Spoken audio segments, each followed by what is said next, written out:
Let me move this out of the way. It's nice. When I shot the last episode up in Byron, was also with a photographer, and he did the same thing. He was able to like set up the lighting and adjust everything. It's all right. It's all right. Do you want to see it with the light on? Yeah.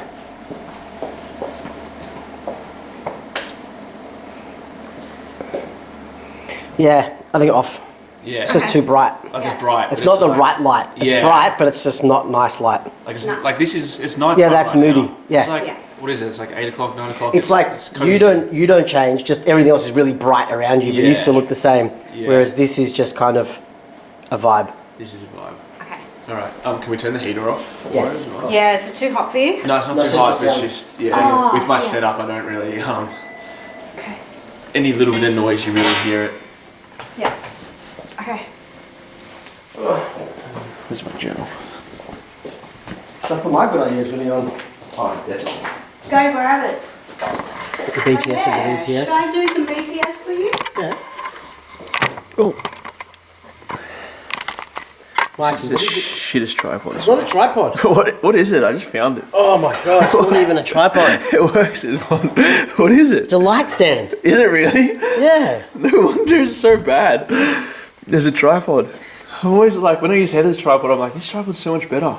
Do you have a tripod head? No, it's fine, man. It's fine, I'm honestly. gonna give you a tripod after this.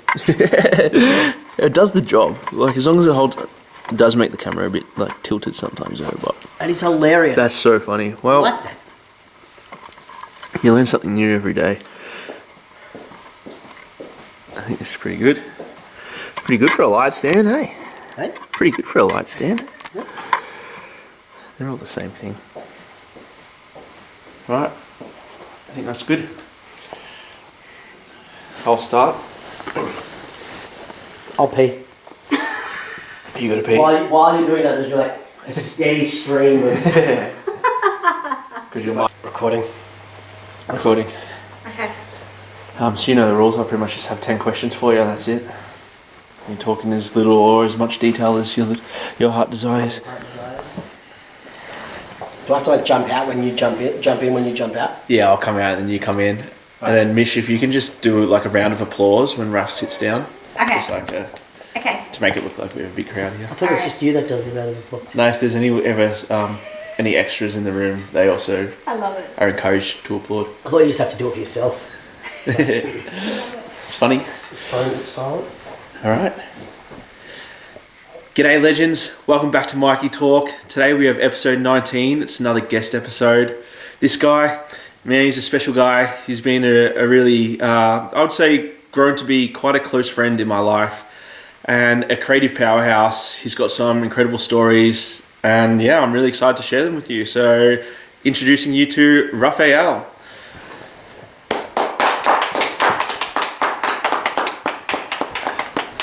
Thank you. Let me get comfortable. All right. How's this couch? This couch is, it's great. It's great. It changed my life, this couch. It's comfy. It's very comfy. I've known from the last half an hour. Once you're sitting in it, it's definitely hard to get up. Just want to start off by giving us a quick intro on yourself and what you do. My name is Raph, multidisciplinary artist, filmmaker, DOP, creative. Like to dabble in, anything that can change someone's perspective or help someone along the way grow, and even do a little bit of music here and there. That sounds about right. Yeah. So to start off, Tuesday dumplings and Kill Tony nights become quite a special night. Yeah. What was it like getting to know each other through that weekly ritual? Well, I remember the first time you arrived on the scene, and I'd heard a little bit about you. I was pretty excited to see what this Mikey was all about, and I think we just sort of hit it off straight away. It was definitely exciting, getting to know each other through that process. One, we're eating together and then we're watching comedy together, so we talk before and talk after, and it just slowly grew, and now we're here. It is interesting having that scenario as meeting someone and then just knowing that I've got a lot of friends that I might see every month or 2 months, and all of a sudden you've got this new group that you're seeing every week at the same time over the same thing. It kind of grows at this like really interesting pace where it's slow, but you're really getting to know each other as well, and then all of a sudden you're like best friends. I definitely have to shout out to Mars, who is the one that actually met you first and invited you, made that connection and invited you over, and I think he knew that we would definitely click and get into some mischief. Yeah, I think he knew that. It fit the Good on you, vibe. Mars. Shout out Mars. Shout out Mars. So moving out of Good Ideas, so you kind of came in last year, and I'm really glad that you got to see the spot before it closed down. I remember we shared some moments there hanging out, and then you helped with the close down and the garage sale and everything. What was it like transitioning from hanging out to working on projects together? It was pretty seamless. I think there was a lot of confidence in each other. Like our first meeting at Good Ideas Studio with Christian from Well Drawn, and I think you were kind of, when I just took the lead, you were just like, oh, this is great. I could just sit back and, you know, let Raph run, and I don't know, maybe you still had some like queries of the work to show. I think you knew that there was like good concepts, good ideas that was coming through, and then when the work came, I think it was just like, yeah, okay, this is good. Yeah. So it was sad to see that place go. Like I think I was looking forward to. It was like the week. I was like, I'm moving. I want to move in, and you're like, we're letting go of the studio. We're closing down. You're closing down. I was like, oh well. Yeah. Let's keep moving forward anyway. Yeah. No, it was. I feel like I had a lot of trust in you right from the start, and then especially with that project with Christian and Well Drawn when it came in, I was really, I don't want to say flustered with other things, but I had a lot going on, especially with working out how to close down the studio and all these things. So at that time, I really needed someone like you to come in that is an expert and a professional and had a vision for it and was like, I've got this, like that. I hadn't really had that working with a videographer on a client project before, so it was really refreshing and definitely what I needed at the time. I think I needed it too. Like I needed somebody who had the infrastructure and was looking for someone like myself to come in and just be able to pick something up and run with it and not have to, you know, fumble it all. And, you know, I knew I could make my way through as long as that infrastructure and the people were coming in. And so I think we both needed that energy. And yeah. And the Well Drawn one was such a sick project. Like the shots that came out from that were, and like Christian's awesome. He's always like I loved having him around, and to be able to then put something really special together for that. Like I was just so happy with the final result, and some of the drone shots were just, the whole video was sick. And then we got a tip. We got a tip. You got a tip. we get the tip. No, I've never seen that. Ridiculous. I was like, let's pay more for the job. Yeah. Thanks, Christian. Oh man, shout out Christian. Performing rap. I saw you give a little hip hop performance last year. How does performing your story live in the hip hop sense compared to filming it? Like filming my own story? Yeah. So you've delivered your story. I've seen you deliver it through film and also then I guess like through music. Is there a difference in telling the story through the different mediums? Yeah, they both have their difficulties.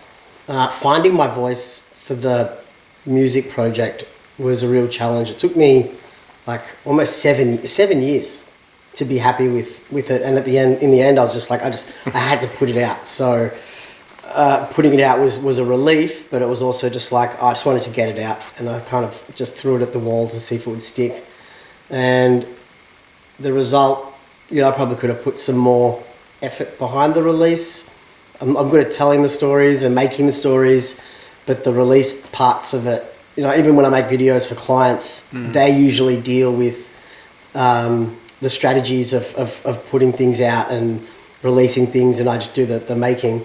So I think I fell short a bit on that. But performing, you know, I do love performing and being on stage. So that part of it's always fun, and you know, I never feel like, oh, that was a shitty performance. You know, I really like getting in the moment and telling the stories on stage. And the documentary aspect of it, like making the stuff for the video, for my story, was not planned per se. Part of the 6 series of documentaries I did on different people living with cystic fibrosis, the people that funded me to do that said, you should do one on yourself. Right. So I rehatched the stuff I'd made for the promos for my album and then re-interviewed myself, got some extra footage and just sort of put together a story that I felt not somebody watching it without CF, but somebody with CF would watch it and understand. I'm not explaining what CF is to somebody who doesn't know. I'm talking to the person, a younger version of myself. Yeah. Yeah. Okay, that makes so much sense. It also makes sense you coming on as essentially a client for yourself. Like if you've done this for a client, but they've kind of got you to do a whole piece on yourself in a way. Well, the whole 6 series that I made was essentially I interviewed younger people with CF, and the way I questioned them and talked to them was stuff that I knew I had gone through that they were either going through or hadn't even realised they were going through yet. So I was trying to make an extension of my own perspectives, because I know that like it's a similar thread. So I knew I could get them to talk about these things that would sort of hit the points that I wanted to hit. Yeah, that makes so much sense. Kind of leads me to the next question, which is around the difficulties of filming yourself compared to filming someone else. Like I can imagine it's a whole different type of thing, especially when you're in there editing and whatnot, and every little detail I'm like sure you really kind of pick up on. So what was the most challenging part of turning the camera on your own life? Just the interview process. Like I find it really hard to, like I know what I want to say and I know how I want to say it, but I never seem to be happy with it. And I think that's the hardest part. So just, trying to tell your story how you want to tell it. Like if I'm interviewing someone, I know I can get them to say the things, or I know I can get them talking, and I know I can, in the edit room, I can, chop it all up to make it what I want. But when I'm talking, I want to nail it. I don't want to have to chop it up. Yeah. And then again, chopping it up, your own interviews to make sense of stuff is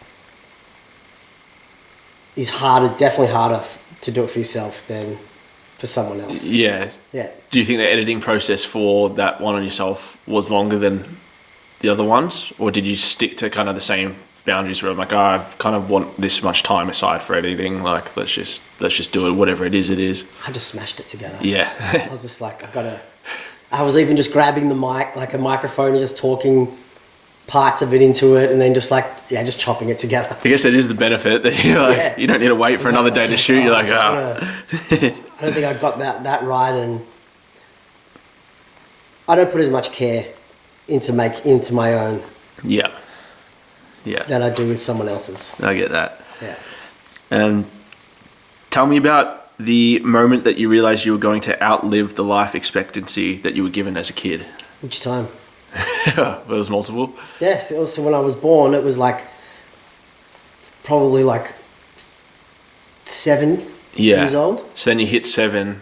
And it was like 15. Yeah. When you were back to 7, was this something that you were told, like, hey, like, were you aware that you were only supposed to live to 7, or is it something you didn't really know? No, I was aware. Yeah. I was like when I was like 8 or 9, we went to some information day at the children's hospital with all these other CF kids, and we were just sitting in this room, and they were saying, this is what CF is, and you're not going to be able to do this, and you won't have kids, and you'll probably only live to 19. So like that was the first time. And then when I was older, I learned that when I was born, it was like 7 years old. And then, when I was like 7, 8, it was like 19 years old. And then 19, it was like 30. And then when I was 30, it hit 40. So I've constantly been chasing this life expectancy. And I've never really believed that I was going to have a short life, but I've lived like I was going to have a short life. That's probably a good thing. Yeah. Do you think kids in similar situations should be told that, or do you think that It's different. Yeah. What's the biggest difference? The drugs. Yeah. So the life expectancy is longer now just because of the medication stuff available, right? Yeah. So much more. Yeah. How did you first get into creative work?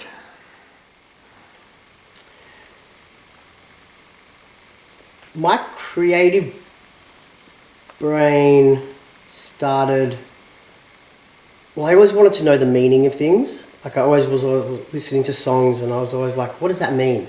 What does this mean?" So I always had an inquisitive mind into understanding things. So I think that is a part of creativity. Is like wanting to know how the mechanics of how things work and what the underlying meaning of things is. Like especially with like art and music. And then we used to watch Hey Hey It's Saturday on television in the 80s and 90s, and there was a segment where you could send in television commercial faults or things that didn't make sense. So all through the week I'd be watching TV commercials looking for things that didn't make sense. That's so funny. And then when I got into photography in like high school and video, I was never like the best skateboarder out of all my friends who were really good. So I just picked up the camera and started, shooting all the skaters. But then I realized later on that it was actually a passion to actually capture things. And then, it hit me later on when I came back from overseas. I was like snowboarding in Canada for a while and came back and I was like, I'm just going to go to photography school. So I went to photography school, and when we started doing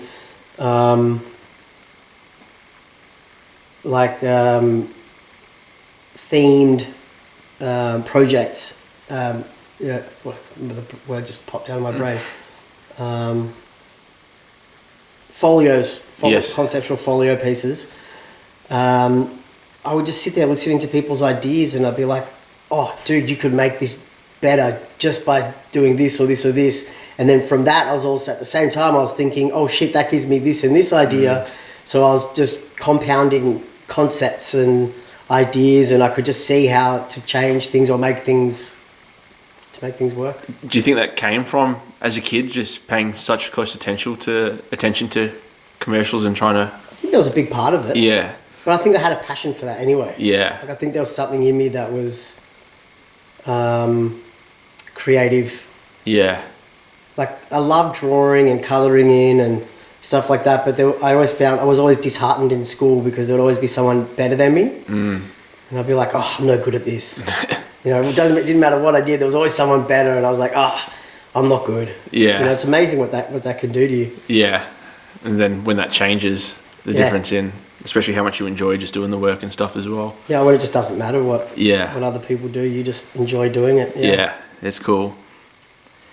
What do you mean by the weight of outliving others?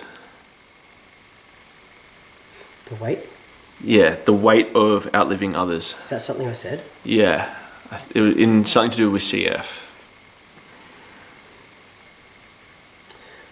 I can't remember saying that, but what it makes me think of is growing up, there were so many people dying from CF.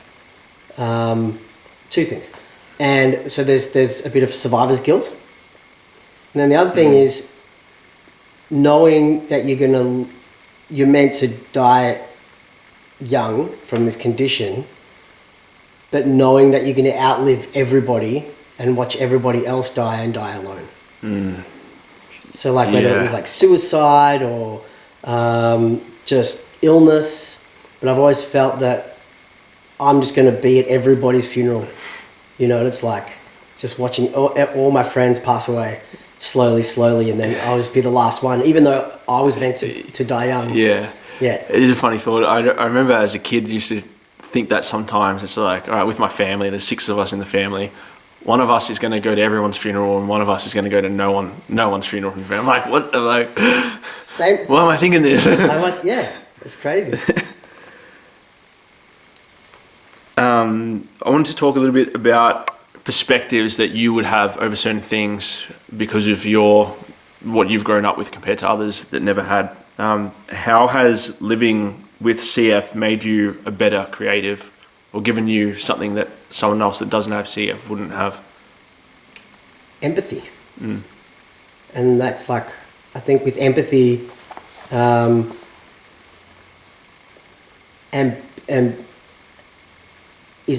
having empathy gives you strength in storytelling. So it allows you to tell someone else's story authentically without imprinting yourself on them, but you're able to put yourself into them to tell the story that you know needs to be told. You know, but that can also go with branding and advertising and lived experience. So I think, yeah, because I used to sit there so much and think about my life and what I would or wouldn't have, I would sit back and watch everyone else and sort of just question things that I don't think other people question. Like, I think there were things in life that I didn't think I would ever accomplish, and I never thought that were for me. So I would just focus on living in the moment, but also just watching other people. And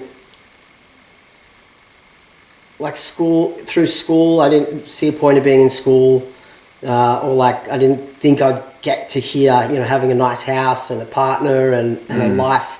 So I just used to think so differently. Yeah, I guess. I can imagine it'd be so weird being at school, thinking or being told that you're probably not even going to reach the end of school. It's like, well, why the fuck am I here? Why am I learning math? Yeah, exactly. Why am I learning math? Why am I in this class? But I think through empathy and compassion, we can learn a lot about each other and ourselves. So I think that's the one thing that, you know, having CF really helped me understand. Yeah, so really nails in on the storytelling side of, especially like on the video work and stuff. Yeah, but everything's storytelling. Yeah. You know?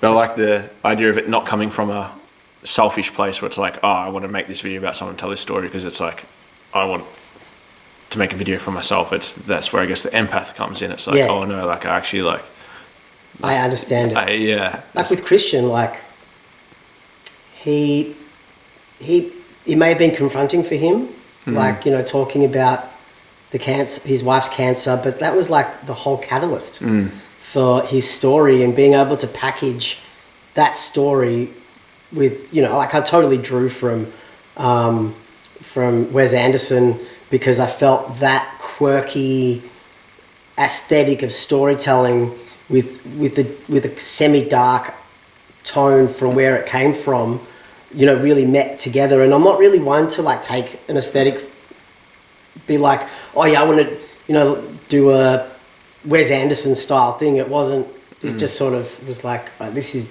that aesthetic that would just, you know, mesh really well. And I'm sure that was kind of hard for him, but I think being able to show him in a way that, like, look, this is the truth, and it's also what people will identify with, and it's a really nice story. Yeah, it's probably a lesson in that for everyone. Yeah, it's just like, all right, just let the actual true story be told. Yeah, rather than just making some cool looking ad that didn't really have, you know, no soul. Yeah, 100%. Yeah. On to some funny stuff now. I know we love the Ninja Turtles. We're always joking around like Michelangelo and Raphael. Yeah. You sent me, I'm actually lining up to buy that cake tin that you sent me the other day. It's like a little Michelangelo cake tin. And then we have our Kill Tony. Nice. Here it is. Here, tin. Put it up right there. I have that skill.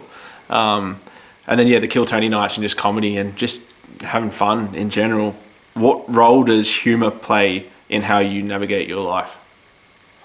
Humour is at the forefront of everything. I do have a really weird humour. Like, I'm always jokey. I think that's just like my way of just coping with not mundane, but like the stuff I have to do on a day to day. Like it's just so repetitive, and it's just like if I don't do the medication or anything like that, like people drink and do drugs to escape, and you know, sometimes it's a way to sort of kill yourself in a way. Like you're just killing your body. But for me, if I wanted to do that, all I have to do is stop taking the medication and the drugs to help my body, and I would have the same thing. So dealing with those thoughts constantly and having to do all the things I do, being silly. I'm a very silly person. Yeah. You can ask Michelle. Is he a silly person? Yes. She said yes. It's annoying. It's annoying. I annoy myself. No, we love it. Never change. But yeah, no, comedy and humour is. I wouldn't say I'm a funny person, but I'm silly and I love comedy. Yeah, you enjoy humour. Yeah. Yeah, it's fun. But really, like my real thing is like happy sad, like movies. Yeah. Like Do you have an example of one? something like Peanut Butter Falcon. Yeah. That kind of film, like where it's like emotional, intense, happy. Yeah. That makes you sad. Yeah, But you're feeling happy a lot sad. of things. I haven't seen Peanut Butter Falcon. Oh, Should go watch see it. Peanut Butter Falcon. Okay. Yeah, great film. Well, there's only one question left. We've pretty much made it to the end already. For someone watching this that feels like their future is uncertain, what would you want them to take away from your story? Well, your future is certain. there's no, your future is your future. Like that. That's a given. What would I like them to take away from my story? Yeah.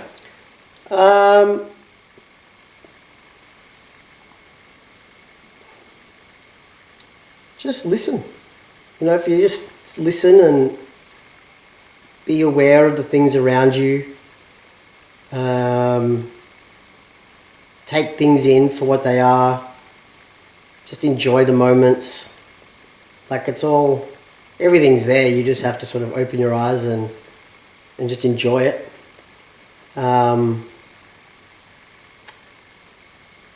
Have compassion, have empathy, be patient. Patience. Patience is key. Patience with yourself, patience with others. Don't judge people. That's the thing with empathy and compassion is like learning to not judge other people and put yourself in other people's shoes and be happy. Be happy. Were you empathetic growing up, or was that something that came in later? Yeah, Yeah. Always had that. I was a pretty sensitive kid. You're a sensitive adult. I know, I was so sensitive. But I was also like the opposite at the same time. It's really weird. Cool. Yeah. Well, man, you made it through. You're a certified good human. Number 2 certified good human, which is pretty special. And yeah, you've done so much for me and you've helped me so much. So I'm glad. You've done so much for me. I'm glad you're my mate. Keep kicking. You'll be nearly 60. Oh, this couch. I know, it's so good. This couch. Okay, good night, everybody. No. Have a good week. Fuck yeah.